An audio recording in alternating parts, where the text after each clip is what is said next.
ጤና ይስጥልን ውድ ተመልካቾቻችን አድማጮቻችን ይህ የቀዳሚት ረፋድ የማዕደ ዜና ዝግጅት ነው። ከሰዓቱ አበይት መረጃዎች ጋር እኔ ደረጃ ሀብተወልድ ነኝ። በቅድሚያም ትናንት ምሽት በአዲስ አበባ ሰማይ ላይ የታየው የድሮን ትርኢት በሙሉ ከቻይናና ከዩናይትድ አረብ ኤሚሬትስ በኪራይ የመጣ ኦፕሬት ያደረጉትም ከዱባይ የመጡ ባለሙያዎች መሆናቸውን መንግስታዊ ምንጮች ጠቁመዋል። በሆነው ነገር ደስተኛ ያልሆኑና ጉዳዩን በቅርበት የሚያውቁ አንድ ባለስልጣን ሀገር በችግር በተወጠረችበት ሁኔታ 1500 የቻይና ዕቃ አንበላላሽ ድሮኖችን ከዱባይ ሱቆች በከፍተኛ ወጪ በኪራይ በማስገባት የጦር ድሮኖች እንደሆኑ አስመስሎ ያን ያህል ትርኢት ማሳየቱ ለምን እንዳስፈልገ አልገባኝም ብለዋል። ለድሮኖቹ ኪራይ ብቻ ሳይሆን ከውጭ ለመጡት ባለሙያዎችም በሚሊዮን ዶላር የሚቆጠር ገንዘብ ፈሷል ያሉት እኚሁ ሹም የጤና ባለሙያውና መምህራኑን ጨምሮ የመንግስት ሰራተኛው ተራብን፣ ደሞዝ አነሰን፣ የሰራንበትን ደሞዝ ተከለከልን እያለ አቤቱታ በሚያሰማበት ጊዜ በትርኢት የራስን ፎቶ በሰማይ ላይ ለማሳየት ይህን ያህል ገንዘብ መፍሰሱ እጅግ አሳዛኝ ነው ብለዋል። ተመልካቾቻችን፣ አድማጮቻችን በትናንትናው ዕለት የተመለከታችሁት ትርኢት አለ። እኔ የራሱ ትርኢቱ ለምን አስፈለገ እንደው ከኛስ ቢሆን እስከ ማለት ነው የደረስኩት። በሰማይ ላይ ጠቅላይ ሚኒስትሩ ፎቶአቸው በዛ ደረጃ በመታየቱ ምን እንደተሰማቸው አላውቅም። ከአሁን በፊት ደጋግሜ ተናግሬዋለሁ። ሕሊና ያላቸው ሰዎች እነ ቀነኒሳ በቀለ አዲስ አበባ ውስጥ ደህና መኪና ስለያዝኩኝ እሳቀቃለሁ የሚሉበት ከተማ ነው። ምክንያቱም በየቦታው የወደቀ ዜጋ ወገኔ ነው ያለው። በእነሱ መካከል ሉክስ መኪና ላንድ ክሩዘር ቪኤት እየነዱ ማለፍ አይመቸኝም። መዘነጥም ማማረም ሁሉ ነገር እኮ ደስ የሚለው ወገንህም ሳይራብ ወገንህም ደስ ባለ ሁኔታ ላይ ስትገኝ ነው። በአሁኑ ሰዓት ላይ መምህራን፣ የጤና ባለሙያዎች የተለያየ ጥያቄ እያነሱ ባሉበት ሰዓት ላይ ሀገር በችግር እየታመሰች ባለችበት ሰዓት ላይ ህዝቡ ጉስቁልና ውስጥ በገባበት ሁኔታ ላይ ሰማይ ላይ ያንተን ፎቶ አሳይተህ ምን እንደሚሆን አልገባኝም። ታላላቆቹ ሀገራት መሪዎች፣ የነ አሜሪካ መሪዎች፣ የነ ጀርመን መሪዎች፣ የነ ሩሲያ መሪዎች እንደዚህ አላደረጉም። እንደው ባላቸው እንኳን ነገር እናሳይ ሲሉ ሀገራቸውን ነው ከፍ አድርገው የሚያሳዩት። ትርኢት ሲያሳዩም የሀገራቸውን ካርታ የሀገራቸውን ባንዲራ ነው የሚያሳዩት። በራስ ፍቅር እንደዚህ አብልቆ እስከ መውደቅ ድረስ መደረስ እጅግ አሳዛኝ ነው።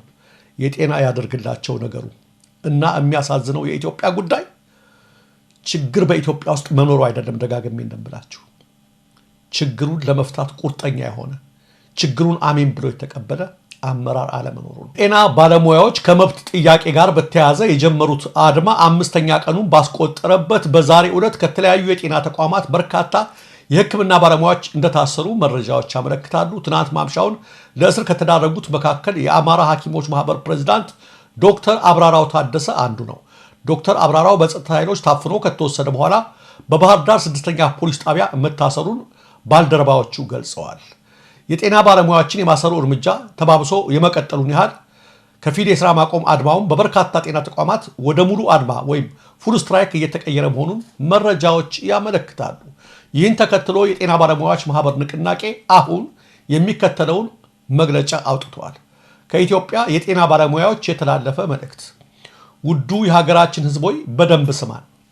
እስከ ዛሬ ድረስ በስራ ቀን ብቻ ሳይሆን ቅዳሜና እሁድንም ሆነ በበዓላት ቀናትም ቢሆን መተህ አተህን አታውቅም። ራስህን ይሁን ልጅህን፣ ባለቤትህን፣ አባትህን፣ እናትህን፣ ወንድምና እህትህን፣ አጎት አክስትህን፣ ጎረቤትህንም ቢሆን ይዘህ መተህ ባለን እውቀትና አቅም ረድተንሃል። አቅም ሳይኖርህ ሲቀርም ተርፎም ባይሆንም በሰብአዊነታችን ካለችን ከኪሳችን ላይ ያዋተን ለምንን አክመንሃል፣ አሳክመንሃል። የምናገለግለው የተከበረ ህዝብ እንደሆነ እናውቃለን። በዚህም ኩራት ይሰማናል። የምናገለግልበትንም ሙያ እንወደዋለን። ስነ ምግባሩንም ጠንቅቀን እናውቀዋለን። አሁን ግን አቃተን። ልናክምህ መተን ባዶ ሆዳችንን መስራት አቃተን። ከሰው በላይ ደክመን ተምረን ለቤተሰቦቻችን ይቅርና ለራሳችን መሆን አቃተን። ይህንንም ችግራችንን መንግስት ይሰማልናል ብለን በኢትዮጵያዊ ጨዋነት ጥያቄያችንን አቀረብን። መልስ ግን አላገኘንም። ይልቁንም አልተራባችሁም ተባልን። ጥያቄያችሁ አንገብጋቢ አይደለም ተባልን። ዳቦ የጠየቅን ሐኪሞች አልተራብክም፣ ውሸትህን ነው፣ አመፀኛና የጠላት ተላላኪ ነህ እየተባልን ወደ ወህኒ ተወረወርን። ይባስ ብሎ መንግስት የመኖር ጥያቄያችንን የፖለቲካ ጥያቄ ነው ብሎ ከህዝባችን ጋር ሊያያየን ታጥቆ ተነሳ። ወገናችን ሆይ በርካታ ጊዜ አምነን ወደኛ መጥተህ ተገልግለሃል። አሁንም ስትመጣ ያጣህን እመነን። ችግራችን ቢከብድብን አቅማችን ቢሟጠጥ ሰሚ ብናጣና ተስፋ ብንቆርጥ እንጂ ለአንተ ያለን ክብር ቀንሶ ወይንም ሙያችንን ሳናከብር ቀርተን አይደለም። እኛ የጤና ባለሙያዎች እንጂ ፖለቲከኞች እንዳልሆን እወቅልን። ብዙውን የእድሜያችንን ክፍል በትምህርት ያሳለፍን አሁንም ለፍተን የምናድር የመኖር ጥያቄ እንጂ ሌላ ምንም ድብቅ ዓላማ የሌለን የአብራክ ልጆች መሆናችንን አትርሳ። ስለዚህ በመንግስት አሉባልታም እንዳትወናበር ስንል ከልብ እንጠይቃለን። ይልቁንም መብታችን እንዲከበር ተባበረን፣ ከጎናችን ቁም። እናም ጥያቄያችን ተመልሶልን ወደምንወደው ህዝብን የማገልገልና ህይወትን የማዳን ስራችን እንድንሰማራ አግዘን። እናመሰግናለን። ከኢትዮጵያ ጤና ባለሙያዎች ንቅናቄ አዲስ አበባ ግንቦት 9 ቀን 2017 ዓመተ ምህረት ከጤና ባለሙያዎች የመብት ጥያቄ ጋር ተያይዞ በተነሳ ውዝግብ ምክንያት የጤና ሚኒስትር ዴኤታው ከስልጣናቸው መነሳታቸው ተሰማ። ከሰሞኑ የጤና ባለሙያዎች ተቃውሞ ጋር ተያይዞ የጤና ሚኒስትር ዴኤታ የነበሩትን ዶክተር አየለ ተሾመ በጠቅላይ ሚኒስትሩ ትዕዛዝና ውሳኔ ከጤና ሚኒስትር ኃላፊነታቸው መባረራቸው ታውቋል። ጠቅላይ ሚኒስትሩ ሚኒስትሮችን በደብዳቤ ሲሾሙ ተሾመው የነበሩት ዶክተር አየለ ከሰሞኑ የጤና ባለሙያዎች የመብት ጥያቄ ጋር ተያይዞ የተፈጠረው ውዝግብ ተከትሎ በጠቅላይ ሚኒስትሩ ደብዳቤና ፊርማ ከስልጣን መነሳታቸውን ባልደረቦቻቸው ገልጸዋል። በእርሳቸው ምትክም ወይዘሮ ሰርህላ የሚባሉ እንስት መተካታቸው ነው እየተነገረው። ቀጣዩ መረጃም የጤና ጥበቃ ሚኒስቴር ግራ መጋባቱን የሚያመላክት ነው። ይህ ጽሁፍ በትናንትናው ዕለት በይፋዊ የሚኒስቴር መስሪያ ቤቱ ገጽ ላይ ተለጥፎ በ2 ደቂቃ ውስጥ ወዲያው እንዲነሳ የተደረገ ጽሁፍ ነው። የጽሁፉ ይዘትም የጤና ጥበቃ ሚኒስቴር ከጤና ባለሙያ ማህበራት የሥራ ኃላፊዎች ጋር ውይይት እያደረገ እንደሆነ የሚገልጽ ነበር። ይህን ውሸት ማሰራጨት የተፈለገውም የጤና ባለሙያዎችን ለማዘናጋትና እርስ በርስ ለመከፋፈል ነው ይላሉ የሕክምና ባለሙያዎች። ወዲያው በልጥፉ ስር አቤት ነጭ ውሸት የሚሉ አስተያየቶች መጎርፋቸውን ተከትሎ ወዲያው ጽሁፉ እንዲነሳ ተደርጓል። ከጤና ባለሙያዎችም ሆነ ከማህበሩ ጋር የተደረገ ምንም አይነት ውይይት የለም ያሉት የንቅናቄው አስተባባሪዎች ከእንግዲህ በኋላ በባዶ ስብሰባና ተስፋ የሚጠፋ ጊዜ እንደሌለ በመጥቀስ አሁን የምንጠብቀው የጥያቄዎቻችንን ምላሽ ብቻ ነው ብለዋል። ሌላው ተመልካቾቻችን፣ አድማጮቻችን በኮመንት የሚከፈላቸውን የብልጽግና ዲጂታል ሰራዊት ምንነት ባጭሩ እንመለከታለን። ከጤና ባለሙያዎች የመብት ጥያቄ ጋር ተያይዞ ሚኒስትሯ ዶክተር መቅደስ ዳባም ሆነ ሌሎች ሹማምንት በመንግስት መገናኛ ብዙሃን መግለጫ ሲሰጡ በኮሜንት ድጋፍ እንዲያሳዩ በተነገራቸው መሰረት እንደተለመደው ከአንድ አካል የሚሰረጭላቸውን ጽሁፍ ነው በኮመንት ትሪዱ ላይ የሚለጥፉት። እናም እንደምትመለከቱት ለአብነት ያህል ይህ ትናንት በሚዲያ ሰራዊቱ የተሰጡ ኮመንቶች ናቸው። ተመልከቷቸው። የተለያዩ ሰዎች ናቸው ኮሜንት ያደረጉት፣ ግን ከአንድ ሰው የተሰራጨ መሆኑን የምታውቁትና ይህን እንኳን ለማስተካከል ጥረት እንዳላደረጉ የምታዩት በጣም ትክክለኛ መግለ ነው የሚላችሁ። መግለጫ ተረስታለች። በጣም ትክክለኛ መግለ ነው ብሎ አስተላለፈላቸው አለቃቸው።